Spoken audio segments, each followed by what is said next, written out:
Hari Om, Chapter 2, Verse 16. Sankhya Yoga, Philosophy of Life.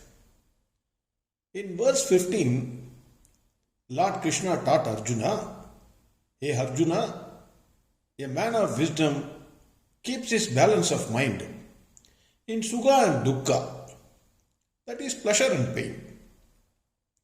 That man who keeps his balance of mind in Sukha and Dukkha is only fit for liberation." This is what he said in verse 15. In verse 14, Lord Krishna said, "The body experiences pleasure and pain as it experiences heat and cold." So it is only at body level. That is what he said. Arjuna must have had a doubt how Lord Krishna says that Sukha and Dukkha is only for body. Is it possible to maintain balance of mind in Sukha and Dukkha? Born as a human being, it seems none can maintain his balance of mind in Sukha and Dukkha. In happiness, we jump. In sadness, we are totally lost. Lord Krishna in this verse says, it is possible provided you know the difference between Sat and Asat, that is real and unreal. It is possible if you understand what is Sukha and Dukkha in life. These are very, very important. Verse 16. Nasato vidyate bhavaga na bhavo vidyate sataha ubayorabhidrittontaha tvanayor tattvadarshibhihi. Lord Krishna in this verse says, for the non-existence, that is Asat, there is no existence at all. For the existence, that is Sat, there is no non-existence at all.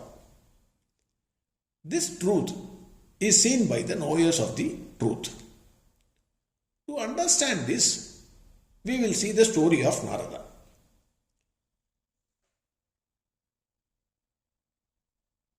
Once, Narada Muni requested Lord Krishna, "Hare Krishna, please tell me what is Maya."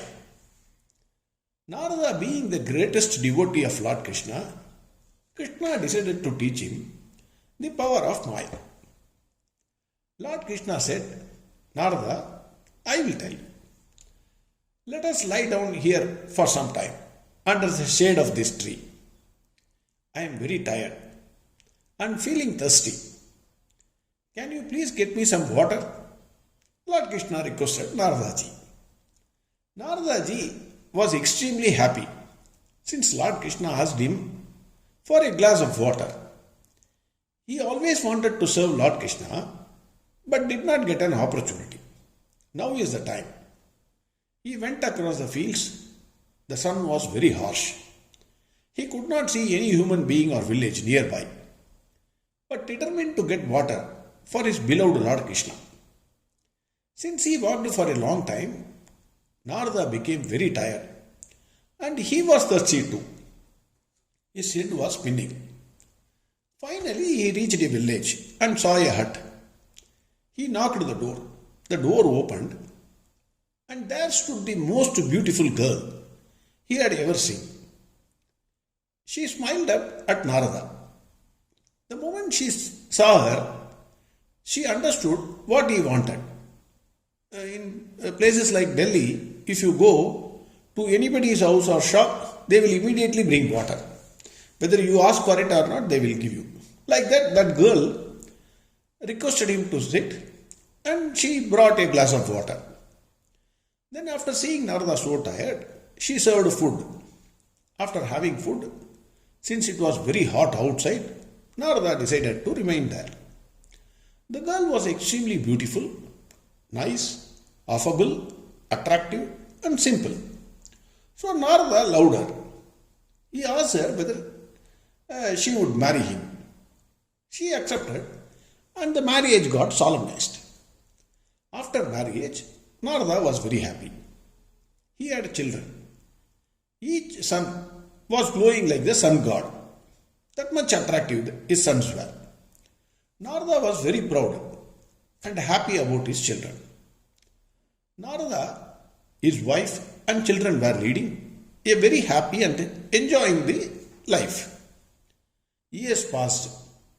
Alas, suddenly there was a cloud burst in that village, like what happened in Kedarnath. The village was submerged with water. Narada was holding his wife and children. Because of the force of water, one by one, they were dragged away before the eyes of Narada. Narada cried at that point in time, Hey Krishna, Hare Krishna, why are you punishing me like this? Don't you have eyes? He cried.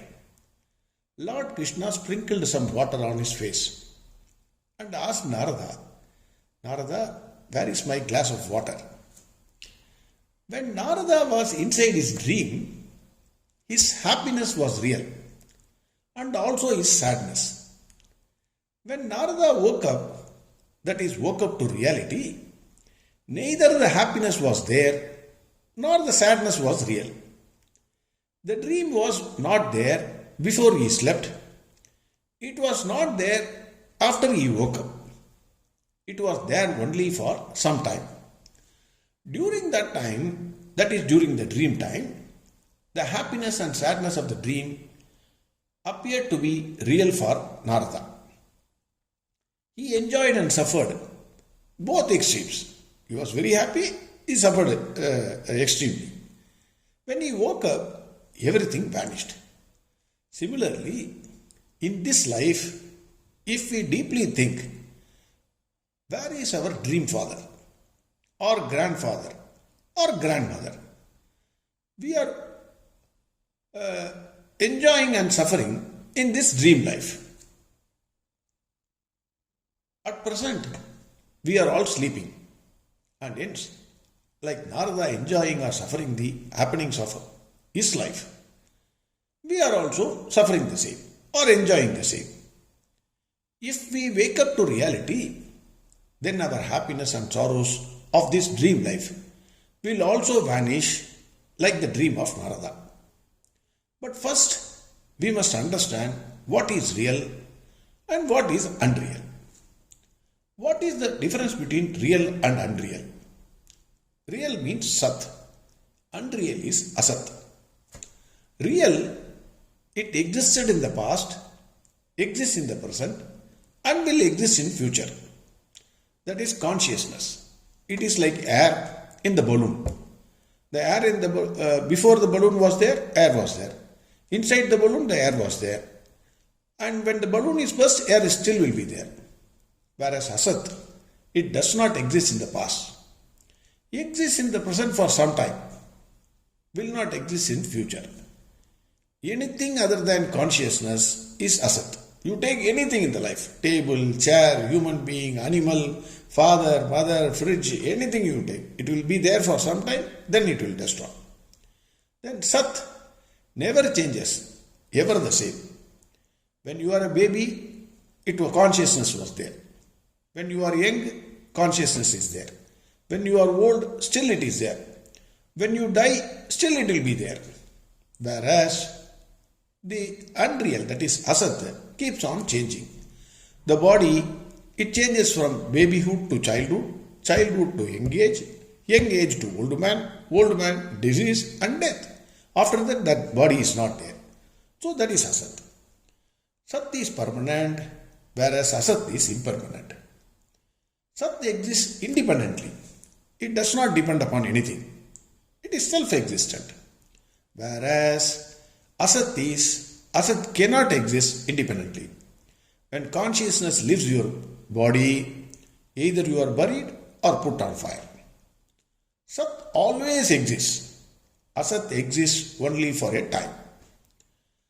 Sat has no name or form or any attribute, whereas Asat has name and form.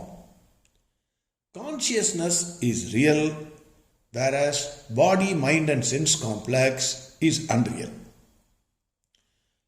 Sat is like the part space, After the pot breaks, it merges with the unlimited space. Whereas Asat is like pot. The pot breaks and loses its existence and becomes the mud. So these are the difference between Sat and Asat. You must appreciate the difference between Sat and Asat. Our life is a dream life. If it is real, it should be there in the past, it must be there in the present, and it should be there in future. Before we are born, our body mind sense complex was not there. After our death, it will not be there. It remains only for a time being. Hence, we are not real. Our life is Maya. That is, it appears to be real, but in reality, it is not real. It is something like a mirage. Mirage, all of you must be knowing, it is like a desert water or water you see on the road when it is very hot. It appears to be there, but it is not there. When the cause, that is body itself, is impermanent, how can the effect, that is happiness and sorrows of the body, can be permanent or real? This is the point. Hence Lord Krishna says, those who know what is real and what is unreal are Tattvadarshis, that is knowers of Brahman, and hence they do not suffer the pangs and pleasures of life. Swami Chinmayananda gives many examples. He says that change can take place only when there is a changeless substratum. He gives the following examples. For example, he says, river flows. The substratum is the riverbed, which is remaining constant. Jewels, lot of jewels are made. Earrings, bangles, etc., etc. But gold is the same. Pot, different types of pots are made. Clay is the same. Waves, waves come and go, but ocean is the substratum. Movie, you are going to a movie, the screen is the substratum. The body mind sense complex is which is changing. Soul is the substratum. The entire universe is moving every moment. Brahman is the substratum.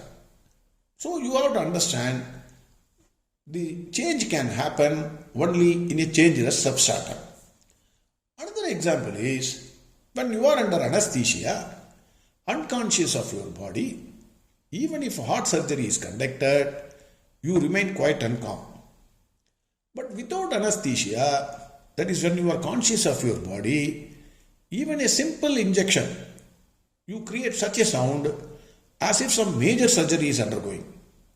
When you identify yourself with the body, you suffer. When you are under anesthesia or not under anesthesia, both the time, the truth, that is consciousness, was present. If it is not there, you will be put in a box and sent home. Hence Lord Krishna says, the one who knows the difference between real and unreal is the knower of truth. He knows the real, that is truth, will be there forever. The untruth remains only for a time period and hence it is not permanent. When you wake up to reality, then all the happiness and sorrows are understood and they are at body level only and cannot affect the consciousness. This is the purport of this verse. Next time, when you see your face in the mirror, understand that the body is unreal. And the real, that is consciousness, is hidden inside the body and hence neither the happiness nor the sadness of the body can affect you.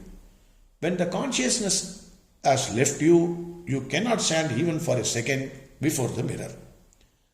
In the next verse, Lord Krishna says, no one can destroy the indestructible. Hari Om, Sarvam Krishnarpamastu. Narayana, Narayana, Narayana, Narayana, Narayana, Narayana.